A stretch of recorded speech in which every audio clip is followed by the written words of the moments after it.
मकर संक्रांतीला सुगड पूजा कशी करायची? नवरीचा वौसा म्हणजे काय? नवीन वर्षातील पहिला सण म्हणजे मकर संक्रांत. यंदाही 15 जानेवारीला सोमवारी देशभरात मोठ्या उत्साहात हा सण साजरा करण्यात येणार आहे. महाराष्ट्रात या दिवशी सवाष्ण महिला सुगड पूजा करतात. तुम्ही पहिल्यांदाच सुगड पूजा करणार असाल तर जाणून घ्या विधी, पूजा आणि साहित्याबद्दल. हिंदू धर्मात संस्कृती परंपरांमध्ये सण उत्सव व्रत वैकल्ये याला अनन्यसाधारण महत्त्व आहे. नवीन वर्षातील पहिला मोठा सण म्हणजे मकर संक्रांत. देशभरात हा सण वेगवेगळ्या नावाने आणि पद्धतीने साजरा करण्यात येतो.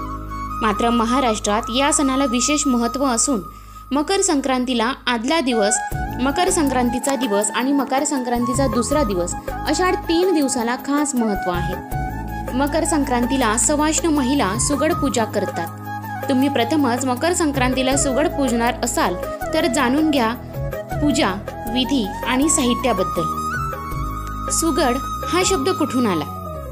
खरं तर सुगड या शब्दाचा मूळ शब्द हा सुघट असा आहे. शेतीमालांनी भरलेल्या घटाला सुघट असं म्हणतात. काही काळानंतर या शब्दाला सुगड असं संबोधलं जाऊ लागलं. आज प्रत्येक जण सुगड असाच त्याचा उल्लेख करतात. मकर संक्रांतीला तांबड्या आणि काळ्या रंगाचे छोटे माठ म्हणजे घट, ज्यांना सुगड म्हटलं जातं. पूर्वीच्या काळात मातीचे घट नव्हते, अशा वेळी घरातील लहान गडव्याने सुगड पूजा केली जात होती. पण आज मकर संक्रांती आली की बाजारात तुम्हाला सहज तांबड्या आणि काळ्या रंगाचे सुगड मिळतात. या सुगडमध्ये शेतातील धान्य भरून त्याची पूजा केली जाते. सुगड पूजेसाठी साहित्याची लिस्ट. मकर संक्रांतीला सुगड पूजेसाठी कुठलंही साहित्य राहू नये म्हणून एक लिस्ट तयार करा. मोठे काळे सुगड, त्याहून छोटे लाल किंवा तांबड्या रंगाचे सुगड. हे 5 सुगड हरभरा, गाजर, ऊस, तीळ, शेंगदाणे, बोर, तिळगुळ, हळद, कुंकू, गव्हाच्या लोंब्या आणि फूल मार्केटमधून घेऊन या. सुगड पूजेआधी ही तयारी करून ठेवा.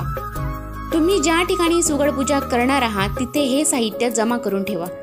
पाट किंवा चौरंग, लाल रंगाचा कपडा, दिवा, रांगोळी, तांदूळ किंवा गहू, तिळगुळ लाडू आणि बाजारातून आणलेले साहित्य एकत्र ठेवा. मकर संक्रांतीला सुगड पूजा कशी करायची? आता ज्या ठिकाणी तुम्ही पूजा करणार आहात ती जागा स्वच्छ करून तिथे पाट किंवा चौरंग ठेवा. त्याभोवती आता सुंदर रांगोळी काढा. चौरंगावर लाल रंगाचं वस्त्र परिधान करून त्यावर तांदूळ किंवा गहू ठेवा. आता 5 सुगडला 5 ठिकाणी उभं हळदी कुंकू लावा. आता हे सुगड तांदूळ किंवा गहूवर स्थापन करा. त्यानंतर सुगडमध्ये एक एक करून हरभरा, गाजर, ऊस, तीळ, शेंगदाणे, बोरे, तिळगुळ, हळद कुंकू, गव्हाच्या ओंब्या घाला. काळ्या रंगाचं मोठं सुगड खाली, त्यावर लाल रंगाचं सुगड ठेवा. सुगडावर अक्षता, फूल, हळद कुंकू वाहून मनोभावे पूजा करा. आता धूप दीप अर्पण करा. सुगडाला तिळाचे लाडू आणि हलव्याचा नैवेद्य दाखवा. काही ठिकाणी हे सुगड महिलांनंतर 5 जणींना वाण म्हणून देतात. नवीन नवरीसाठी मकर संक्रांतीचा सण अतिशय खास असतो. महाराष्ट्रात मकर संक्रांत नवीन नवरीची वेगवेगळ्या पद्धतीने साजरी करण्यात येते. नवीन नवरीला काळी साडी घेतली जाते.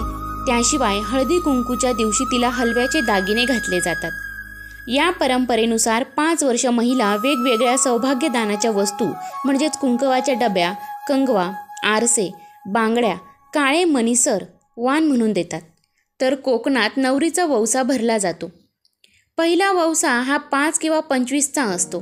5चा वौसा म्हणजे त्यात 5 विड्याची पाने, 5 सुपारी, 5 खारी, 5 वेलची, 5 लवंग, 5 हळकुंड, 5 खोबऱ्याचे तुकडे किंवा वाट्या असतात.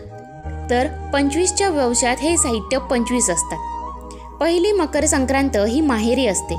त्यामुळे हा वौसा तुम्ही आई, काकी, सासू, नणंद, मामी किंवा वहिनी यांपैकी कोणालाही घेऊ शकतो.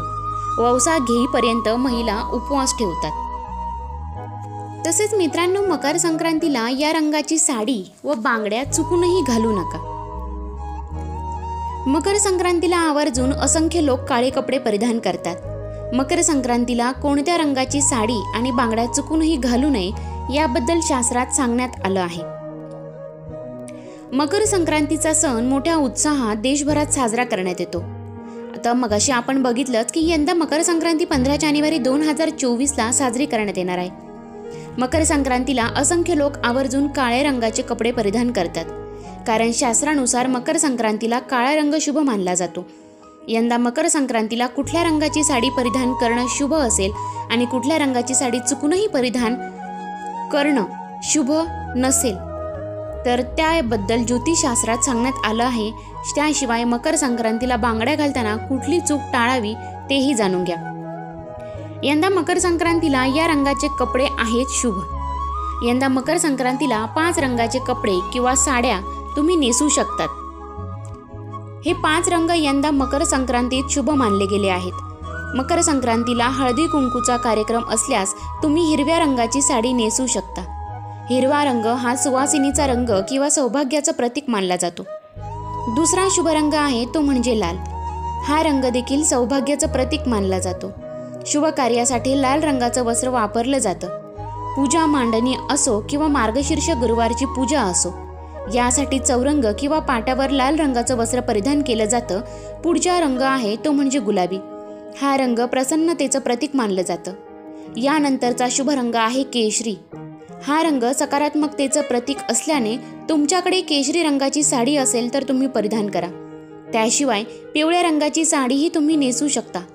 पिवळा रंग हा नकारात्मक गोष्टींपासून आपलं संरक्षण करतो। यंदा या रंगाची साडी चुकूनही नेसू नका। मकर संक्रांत आली की देवीचं वाहन आणि कुठल्या रंगाचं वस्त्र परिधान करून आली आहे यावर चर्चा होते, कारण ज्या रंगाची साडी परिधान करून देवी आली असते तो रंग मकर संक्रांतीमध्ये वर्ज्य असतो। यंदा संक्रांती देवी ही काळ्या रंगाची साडी नेसून घोड्यावर येणार असल्याने यंदा आपण संक्रांतीमध्ये काळ्या रंगाची साडी किंवा कपडे परिधान करू शकत नाही। त्यामुळे थंडीपासून संरक्षण करण्यासाठी गडद रंगाचे कपडे परिधान करायचे आहेत। बांगड्यांबद्दल ही चूक करू नका। बांगड्या घालताना कायम हिरव्या रंगाच्या बांगड्या प्राधान्य द्या। त्यानंतर तुम्ही लाल रंगाच्या बांगड्या घालू शकता। इतर रंगाच्या बांगड्या मकर संक्रांतीमध्ये घालू नका।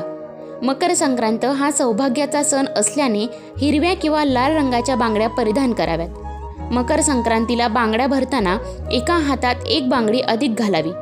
त्याशिवाय मकर संक्रांतीला लाखेच्या बांगड्यांना महत्त्व आहे, त्यामुळे यंदा नक्की लाखेच्या बांगड्या नक्की घाला।